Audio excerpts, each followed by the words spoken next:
घटाओ, से बढ़ाओ, कटअप घटाओ, कटअप घटाओ, कटअप घटाओ। मेरिट लिस्ट भी नहीं चलेगा, नहीं चलेगा, नहीं चलेगा। मेरिट लिस्ट जल गया, जल गया, जल गया।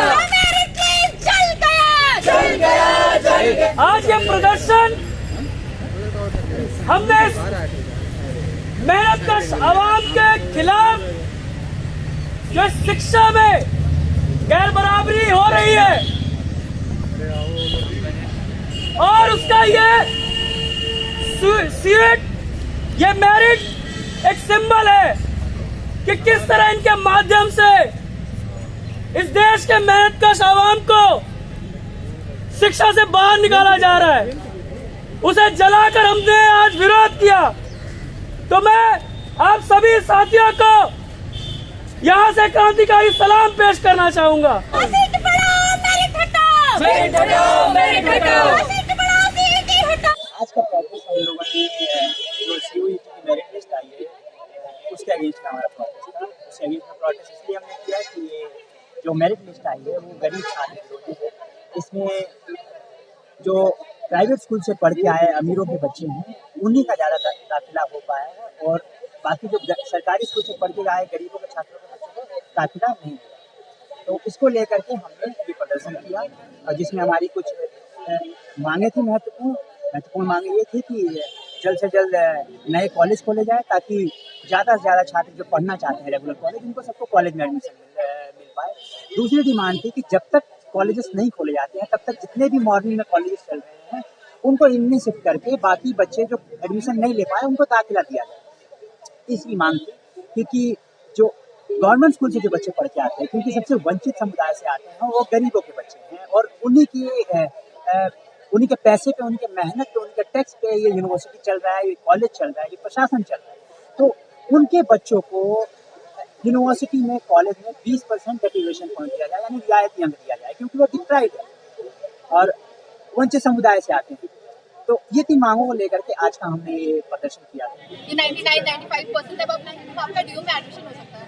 तो हम किन लोगों की बात कर रहे हैं जो 99 और 95% वाले जो बच्चे हैं, 95 के ऊपर वाले, तो कौन से बच्चे हैं? कोई गवर्नमेंट स्कूल से निकला हुआ बच्चा 95% नहीं स्कोर करने वाला है कि उसे ड्यू में एडमिशन मिल जाएगी। पब्लिक फंडेड इंस्टीट्यूशन है और इस पे अधिकार हर एक बच्चे का है। तो ये अभी इतना डिस्क्रिमिनेशन क्यों है कि एक पर्टिकुलर सेक्शन ही सिर्फ इस कॉलेज में एडमिशन ले सकता है, इसकी जो प्रेस्टिजियस यूनिवर्सिटी है इसमें एडमिशन ले सकता है, लेकिन जो बच्चा जो गवर्नमेंट स्कूल से निकल के आता है, जो निचले क्षेत्र से आता है, वो कैसे इस पब्लिक फंडेड इंस्टीट्यूशन का पार्ट हो सकता है। तो हम उसके अगेंस्ट आए हैं। हम चाहते हैं, इतना टाइम हो गया, आप यहाँ आसपास देखिए पूरे दिल्ली में इतने सारे चेंजेस आए हैं, लेकिन आप कॉलेजेस के नाम पे देखेंगे ड्यू के कॉलेजेस के नंबर्स में एक भी नया कॉलेज नहीं ऐड हुआ है। इवनिंग क्लासेस नहीं होती है यहाँ पे। तो आप अगर पॉपुलेशन बढ़ रही है, नंबर ऑफ स्टूडेंट्स बढ़ रहा है, तो आप और भी कॉलेजेस खोलिए।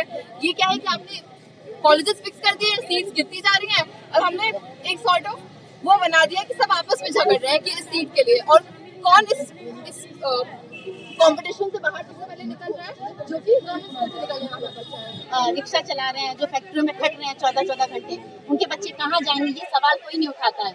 इसलिए जरूरत है कि ऐसी शिक्षा व्यवस्था हो जहाँ पे चाहे चपरासी का बच्चा हो, चाहे वो प्रोफेसर का बच्चा हो, चाहे वो राष्ट्रपति का बच्चा हो, चाहे वो रिक्शा चलाने वाले का बच्चा हो, सभी को एक समान शिक्षा दी जाए। कॉमन स्कूल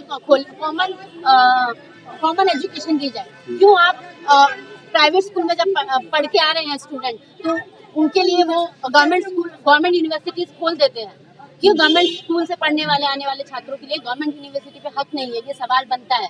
ये सवाल बनता है कि वो किस तरीके से घटिया शिक्षा जब 12वीं तक लेते हैं, तो क्यों गवर्नमेंट यूनिवर्सिटी जो बहुत अच्छी मानी जाती है उनको दूर भगा दिया जाता है। उनको कटअप की दीवार, मेरिट लिस्ट, सीयूईटी के नए जो बहाने हैं उनको भगाने की पूरी साजिश रची जाती है। तो हमारी मांग है कि जो भी हायर एजुकेशन में यूनिवर्सिटी है, चाहे वो जामिया हो, चाहे वो डीयू हो, चाहे वो जेएनयू हो, ठीक है, ये जो नाटक करते हैं जेएनयू प्रोग्रेसिव होने का जो ढकोसला रच रहे हैं, उसमें जो गवर्नमेंट स्कूल है वो कहाँ है?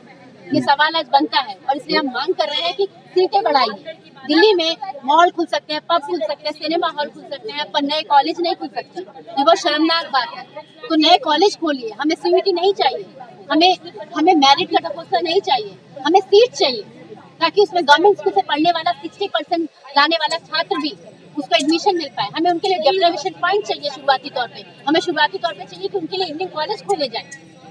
जब इस दिल्ली विश्वविद्यालय में कुछ कॉलेज में इवनिंग क्लासेस शुरू की जा सकती है, तो एसओएल में जो रेगुलर में पढ़ने वाले छात्र हैं, तो उनके लिए क्यों नहीं शुरू की जा सकती इवनिंग क्लासेस? जो है दिल्ली सरकार कहती है कि यहाँ का स्कूल जो है प्राइवेट स्कूल से बेहतर नंबर ला रहे हैं, यहाँ पे स्टूडेंट जो है ज्यादा पास हो रहे हैं, तो आखिर क्या कारण है कि यहाँ के स्टूडेंट को जो है रेगुलर कॉलेज में एडमिशन नहीं मिल पाता है डीयू में? मुख्यमंत्री जी ऐसा कह रहे हैं, वो लगातार बोलते रहे हैं, अलग अलग भाषणों में बोलते रहे हैं। अपने जो शिक्षा मंत्री रहे हैं मनीष सिसोदिया, उनका पीठ पे थपथपाते रहे हैं कि इनसे विदेशी लोग सीख रहे हैं, इनसे विदेश के लोग पूछ रहे हैं कि कितना अच्छा एजुकेशन सिस्टम बना दिया। सवाल तो फिर इसके बदले में सवाल तो ये पूछा जाना चाहिए उनसे कि अगर आपने इतना अच्छा शिक्षा व्यवस्था बना दिया तो आपने अपने बच्चों को प्राइवेट स्कूल में क्यों पढ़ाया?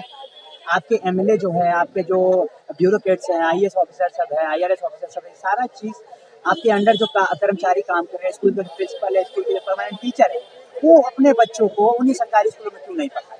यानी कि ये सीधा सीधा दिखाता है कि ये सब पूरा झूठ है। आप खाली लोगों को बहलाने के लिए, फुसलाने के लिए आप ये कह दे रहे हैं कि आपने बहुत अच्छा शिक्षा व्यवस्था बना दिया, जबकि ये झूठ है।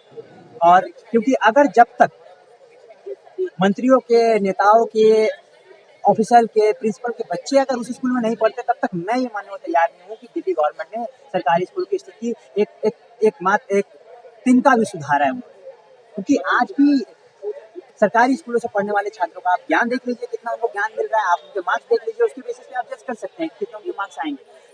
95% स्टूडेंट जिन्होंने सीयूईटी दिया था, उनके 95% मतलब पहले उनके बोर्ड में भी 95% मार्क्स आए हैं। ये जो दिखाता है कि ये इस मेरिट लिस्ट में भी उन्हीं बच्चों का होगा जो अच्छे से प्राइवेट स्कूल में पढ़ के आए, तो महंगी फीस दिए प्राइवेट कोचिंग की, उन्हीं का दाखिला होगा। अब इस बात को केजरीवाल जी गलत साबित करें, ये डाटा निकालें, ये रिलीज करें डाटा कि उनके कितने सर्वोदय बाल विद्यालय जो हैं, उन सर्वोदय बाल विद्यालयों में से कितने बच्चों का यहाँ पे दाखिला हुआ है दिल्ली यूनिवर्सिटी के कॉलेज में। ये डाटा अरविंद केजरीवाल को निकालना चाहिए। एक ऐसी चाल है कि एक प्राइवेट स्कूल से आने वाले स्टूडेंट के हाथ में हथौड़ा थमा दिया जाता है और सरकारी स्कूल से आने वाले छात्र को बोला जाता है कि आप अपने हाथ से जो है दीवार तोड़िए। चाहे आप सीयूईटी ला लीजिए, चाहे आप कट ऑफ ला लीजिए, अगर आप सीट्स नहीं बढ़ाएंगे, आप और यूनिवर्सिटीज नहीं खोलेंगे, आप नए कॉलेज नहीं खोलेंगे, तो आप कोई भी सिस्टम ला दीजिए, उसमें सरकारी स्कूल का छात्र कभी भी आगे नहीं बढ़ पाएगा। पहले आपको पता था कि पहले भी उतनी सीट थी, लगभग 80,000 के आसपास, और अभी भी उतनी ही सीट है। तो आप मुझे बताइए कि 3 लाख स्टूडेंट अगर अप्लाई करते हैं तो कितने छात्रों का एडमिशन मिलेगा? जाहिर सी बात है कि 80,000 छात्रों को एडमिशन मिलेगा। तो और इसमें छटने वाले छात्र होंगे, वो कौन होंगे? आज हम जानते हैं कि सीयूईटी का जैसे ही ऐलान होने की शुरुआत होती है तो किस तरीके से मार्केट बढ़ता है, कोचिंग मार्केट बढ़ता है, उसमें ऑफर आता है कि आपको 30,000 में हम लोग सीयूईटी क्रैक करवाएंगे। और आप बताइए कि कौन से वो स्टूडेंट होंगे जो सीयूईटी को क्रैक करके यहाँ पे एडमिशन ले लेंगे, जिनके पास वो पैसा होगा जो कोचिंग ले पाएंगे। और आप देखिए किस तरीके से आप मोदी शिक्षा नीति को जब करीबी से हम एनालाइज करेंगे तो हम देखेंगे कि एक तरफ गवर्नमेंट स्कूल है और एक तरफ प्राइवेट स्कूल है, उनकी जो हालात है वो उसमें जमीन आसमान का अंतर है। गवर्नमेंट स्कूल में वो सारी फैसिलिटीज उनको प्राइमरी एजुकेशन में ही मिल जाती हैं, जो सेकेंडरी एजुकेशन में 12th तक आते स्टूडेंट उनके बारे में जानते तक नहीं है। और ये हमें साफ साफ दिखाई देता है, ये जो अंतर है हमें साफ साफ दिखाई दे रहा है। तो ऐसे सिचुएशन में आप बताइए कि जब वो सीयूईटी में बैठेंगे तो कैसे वो स्टूडेंट बराबर हो सकते हैं, जिनको इंग्लिश पढ़ाया तक नहीं जाता है 12वीं में, और प्राइवेट स्कूल में पराठेदार इंग्लिश वो 4th 5th में बोलना सीख जाते हैं। बात है कि हम लोग सरकारी स्कूल को प्राइवेट से बेहतर बना देंगे, सब झूठ है, बकवास है। ये सिरे से इस बात को नकारता हूँ कि ये सरकारी स्कूल को प्राइवेट स्कूल से बेहतर बना देंगे। अब प्राइवेट स्कूल और सरकारी स्कूल का होना ये सुनिश्चित करता है, अगर सरकारी स्कूल खराब नहीं होगा तो प्राइवेट स्कूल नहीं चलेगा, यानी जान तो सरकारी स्कूल खराब किया जाएगा। और अभी हाल फिलहाल के रिपोर्ट आए हैं कि दिल्ली गवर्नमेंट ने बहुत सारे स्कूल मर्ज किए, 4-4 बिल्डिंग है, 4-4 कमरे जोड़ दे रहे हैं आप स्कूल में, आप कह रहे हैं आपने स्कूल बना दिए, मतलब हद मजाक है। मतलब ये तो उनको बोल रहे जिनको दिख नहीं है। ज्यादातर लोग जिन चीजों पर ध्यान नहीं दे रहे, वो इनके सारे दावों की पोल बहुत सारे न्यूज मीडिया एजेंसी सब खोल चुके हैं कि जिस दौर में हमको ये सिखाया जा रहा है कि अपने काम से काम रखे, आप वो संघर्षशील युवा है जो इस समाज के हाशिए पर रह रहे मेहनत कश आवाम के लिए यहां पर आए हैं।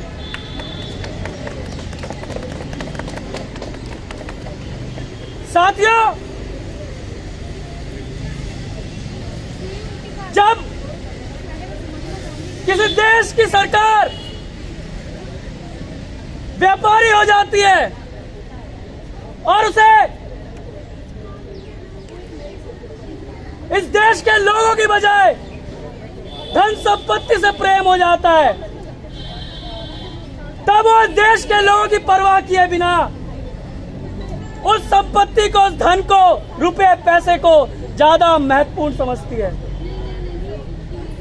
और अदानी अंबानी जैसे तमाम लोग जो इस देश पर राज कर रहे हैं,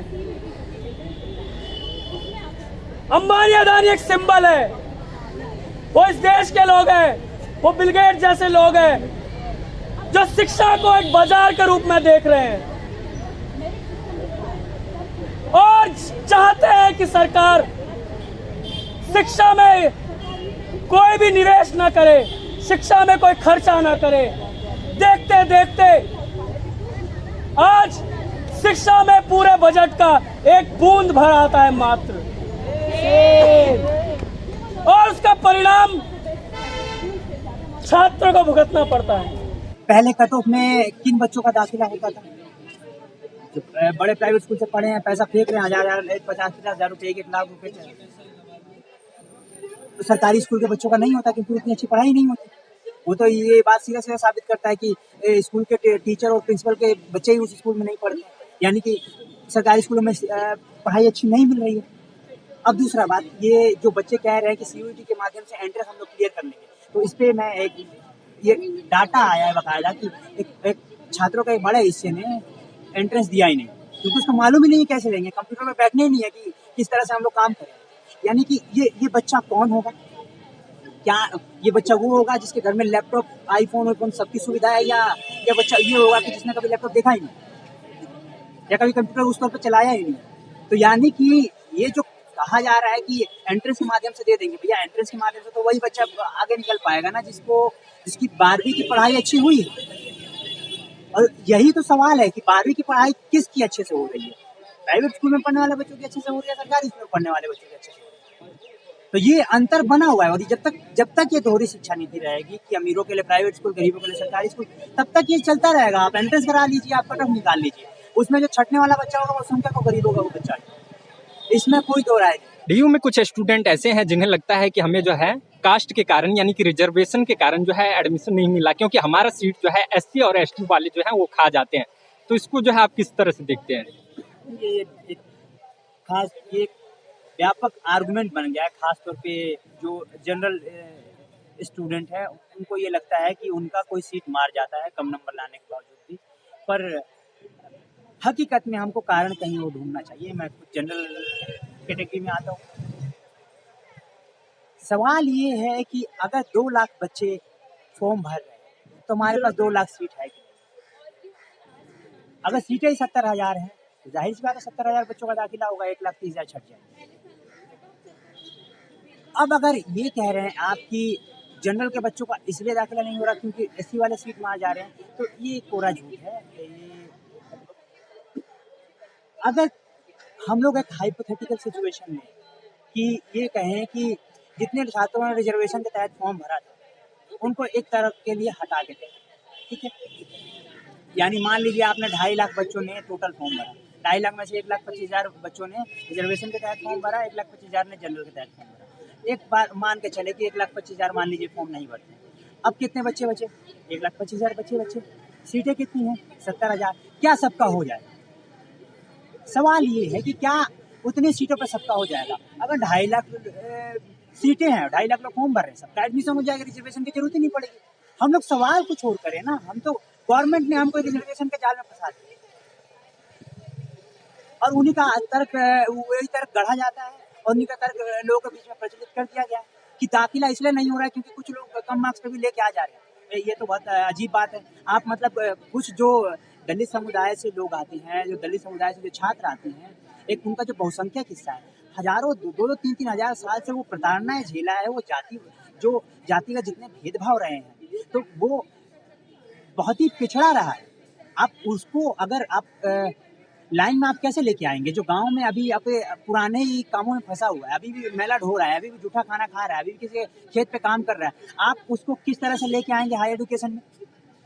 तो उसके लिए एक रिजर्वेशन आप अफर्मेटिव एक्शन के तौर पर लेके आए कि ठीक है, कुछ लोग बहुत पीछे हैं जिनको जरूरत है, मतलब उसके बिना नहीं आगे बढ़ पाएंगे। तो इसमें पहला चीज तो दिक्कत नहीं होना चाहिए। एक दूसरा चीज, आप सीटें बढ़ाने के लिए लड़िए ना। अगर 2 लाख लोग हैं, 2 लाख सीट है, तो सबका दाखिला हो जाएगा। तो कोई बेवकूफ़ ही होगा जो कहे कि नहीं मुझे एससी के सर्टिफिकेट पे एडमिशन दो। हो गया तो एडमिशन होगा, क्यों जबरदस्ती एससी का सर्टिफिकेट लगाएगा? सरकार जानबूझ के इन चीज़ों में उलझाए रखना चाहती है लोगों को कि उसकी जो जिम्मेदारी है कि और कॉलेज खोले और यूनिवर्सिटी खोले, उस पर लोग बात ना करें। लोग ऐसे छोटे मोटे आपस के झगड़ों में लड़ते रहें, वो अपना काम करते रहें, अमीरों को यूनिवर्सिटी बेचते रहें, हाई एजुकेशन से फंड खींचते रहें और अमीरों का मुनाफा बढ़ाते रहें। ये तो अगर हम जो स्टूडेंट यहाँ पढ़ने आते हैं, दाखिला लेने आते हैं, अगर वो इस जाल में, ये कुतर्क में अगर फंस गए, तो फिर तो उनका भला नहीं हो पाएगा। सवाल छात्रों को ये करना चाहिए, जो जागरूक छात्र हैं उनको सवाल करना चाहिए कि यूनिवर्सिटी क्यों नहीं खुल रहा है, कॉलेज क्यों नहीं खुल रहा है, जितने बच्चों को दाखिला चाहिए उतने कॉलेज क्यों नहीं है, जितने लोगों को नौकरी चाहिए उतनी नौकरियां क्यों नहीं नौकरियां कम होगी तो जाहिर सी बात है उस पर कंपटीशन होगा तो आप फिर कहेंगे कि रिजर्वेशन वाला मार गया। अरे भैया, 2000 हजारों सालों से शोषण सह रहा है, वो इतना पिछड़ गया, वो आगे नहीं बढ़ पाया। तो आप जो ऊपर के लोग हैं, जो जनरल कास्ट जिसको कहते हैं, या जो जनरल लोग हैं, जमींदारी और जमीन रही है, पुराने मजबूत आर्थिक रूप से भी रहे हैं, तो उनके पास तो ऐसी स्थिति नहीं थी ना।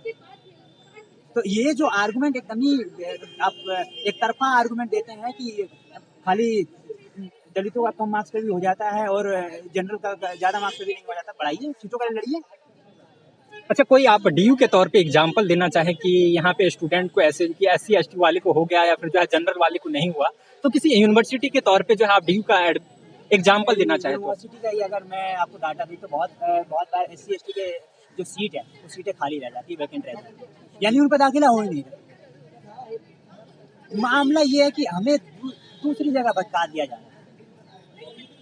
आपको तो एडमिशन तो भैया उतनी सीट पे होगा ना जितना उनके लिए रिजर्व है। आप सीटें बढ़वाइए ना। मेन झगड़ा है सीट, मेन झगड़ा है कॉलेज, मेन झगड़ा यूनिवर्सिटी। जब तक इस पे हम लोग सवाल नहीं करेंगे तब तक हम लोग सही सॉल्यूशन पे नहीं पहुंच पाएंगे, सही समाधान पे नहीं पहुंच पाएंगे। और सरकार यही चाहती है कि हम इन्हीं झगड़ों में फंसे रहे, हम लोग आपस में लड़ें। हम लोग गवर्नमेंट को नहीं बोले कि कॉलेज खोलो, हम लोग गवर्नमेंट को नहीं बोले कि नौकरी खोलो। गवर्नमेंट ने सबको छोड़ दिया है कि जनरल वालों का इसलिए एडमिशन नहीं हो रहा क्योंकि जो SC और ST स्टूडेंट हैं उनके कम मार्क्स पे भी हो जा रहा है। ये सब कॉलेज बढ़ाइए ना, नौकरी खोलिए आप। सरकार की जिम्मेदारी है नौकरी खोलना, सरकार की जिम्मेदारी है सबको कॉलेज में पढ़ाना, सरकार की जिम्मेदारी है सबको इलाज देना। आप कर तो रहे नहीं है, आप लोगों को बेवकूफ़ बनाए हुए हैं। ये जनता को बेवकूफ़ बनाने का, जनता को आपस में लड़ाने के तरीके के अलावा और कुछ नहीं है। और ये सभी सरकारों ने किया। उसमें दलित नेता भी रहे हैं, उसमें ब्राह्मण नेता भी रहे हैं, उसमें क्षत्रिय नेता भी रहे हैं। सब लोगों ने सुनिश्चित किया कि कम ही कॉलेज रहे, कम ही नौकरियां रहे, ताकि इनका मुनाफा अपना चलता रहे और इन्हीं कमी सीटों पे हम लोगों को लड़वा पाए आपस में। इस तर्क को काट के कॉलेज बढ़ाने के लिए सरकार की जिम्मेदारी पे हमको सवाल उठाना होगा। और सबसे पहले इस देश के मेहनत कश आबादी को आज इन यूनिवर्सिटीज में पढ़ने वाले छात्र कौन है? ये यूनिवर्सिटी जो मेहनत कश आवाम के पैसों पर चल रही है। जब उनके घर वाले फैक्ट्रियों में, कंपनियों में अपना खून पसीना बहा रहे हैं, अपनी हड्डियां गलाते हैं, तब इस देश की अर्थव्यवस्था का निर्माण होता है, इस देश में उत्पादन होता है। वो सरकार जो 5 ट्रिलियन और 10 ट्रिलियन का शगुफा वहां से छोड़ती है अपने अपने एसी कमरों से, वो सरकार ये भूल जाती कि इस अर्थव्यवस्था को बनाने में सबसे निचले पायदान पे जो आज मेहनत का शवाम खड़ा है उसका खून पसीना लगा है। और उन्हीं यूनिवर्सिटीज से छात्रों को निकाल कर बाहर कर दिया गया। लगातार पहले मेरिट के नाम पर और अब बराबरी के नाम पे जो ये एंट्रेंस आया है, सीएट आया है, इसके नाम पर लगातार ये कोशिश कर रहे हैं कि किसी भी तरह से गरीब छात्र, सरकारी स्कूल का छात्र यूनिवर्सिटी तक नहीं पहुंच पाए। आज ये स्थिति हो गई है कि जो शिक्षा नीतियां लाई जा रही हैं, उसका परिणाम मध्यम वर्ग को भी भुगतना पड़ रहा है। 90 लाकर भी यह गारंटी नहीं है कि वो पढ़ पाएंगे कि नहीं पढ़ पाएंगे। सुसाइड के केसेस बढ़ गए हैं, डिप्रेस्ड हो गए हैं। वो युवा पीढ़ी जो पढ़ लिख कर इस देश के निर्माण में महत्वपूर्ण भूमिका निभा सकती थी, इस देश के पूंजीपतियों ने, इस देश की पूंजीपति सरकार ने उन्हें आत्महत्या करने पे मजबूर किया है, उन्हें डिप्रेशन में झोंक दिया है। साथियों, ये जो सरकार ये दावा कर रही है, ये जो इस यूनिवर्सिटी में पढ़े सरकारी इकोनॉमिस्ट के दावा करते हैं, ये जो शिक्षाविद जो दावा करते हैं कि ये बराबरी का अवसर दिया गया है, ये उसके पीछे के इतिहास को हमेशा से भुला देना चाहते हैं, छुपा लेना चाहते हैं। पीछे का इतिहास है कि जिसके पास जितना पैसा है वो उतना उस हिसाब से शिक्षा खरीद सकता है। इस देश में शिक्षा जो है बेचने खरीदने की चीज हो गई है। सरकारी स्कूल में ना तो शिक्षा दी जाती है और ना ही उनके भविष्य का, उनके स्किल का निर्माण किया जाता है। इन सरकारी स्कूल में पढ़ने वाले छात्र उन मेहनतकश गरीब आबादी के छात्र हैं और जिनका यहाँ पर हो रहा था या अभी भी होगा, वो पैसा फेंकने वाले वो लोग हैं जो लाख लाख रुपया देकर पढ़ रहे हैं, जिनके माँ बाप पढ़ा रहे हैं, और फिर वो यहाँ पर दाखिला ले रहे हैं। तो सवाल है कि जो लाख रुपया दे के पढ़ रहा है और जो 60 रुपया देकर पढ़ रहा है, वो बराबर कैसे है? जिसके स्कूल में कभी भी माइक्रोस्कोप नहीं देखने को उसे मिला, वो प्राइवेट स्कूल के छात्र से साइंस में बेहतर कैसे होगा? और कोई भी तथ्य हमारे सामने छुपे नहीं है। आए दिन ये खबरें मीडिया के माध्यम से, हमारे खुद के अनुभव से हमारे सामने आते रहते हैं कि स्कूलों में इतनी खराब स्थिति है, सरकारी स्कूलों में, कि साइंस लैब नहीं है, लाइब्रेरी नहीं है, क्लासेस नहीं होती है।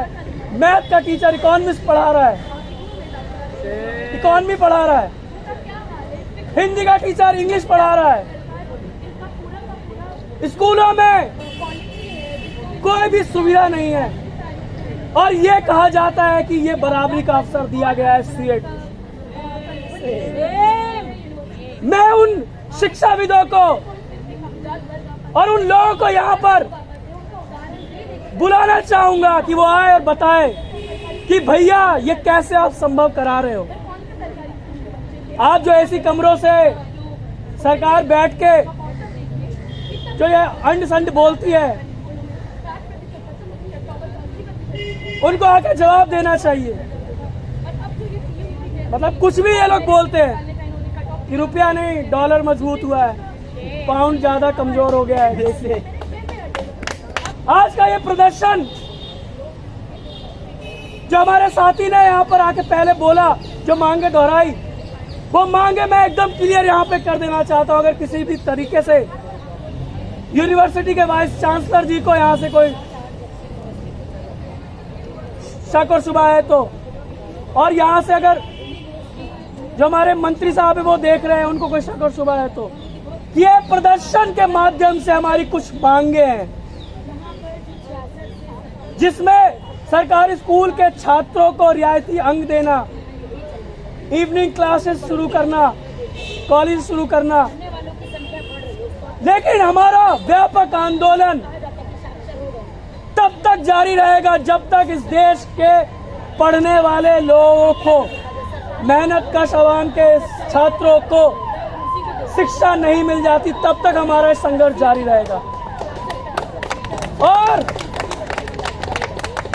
और ये प्रदर्शन सांकेतिक था। बहुत जल्द आपके दरवाजे पर मेहनत कश आवाम का, गरीबी में पले बड़े छात्रों का बहुत बड़ा हुजूम खड़ा होगा और तब न हम आपसे पढ़ने का अधिकार छीनेंगे, बल्कि आपसे वो कुर्सी भी छीन लेंगे जिस पर आप बैठ के ये सब बकवास करते हैं।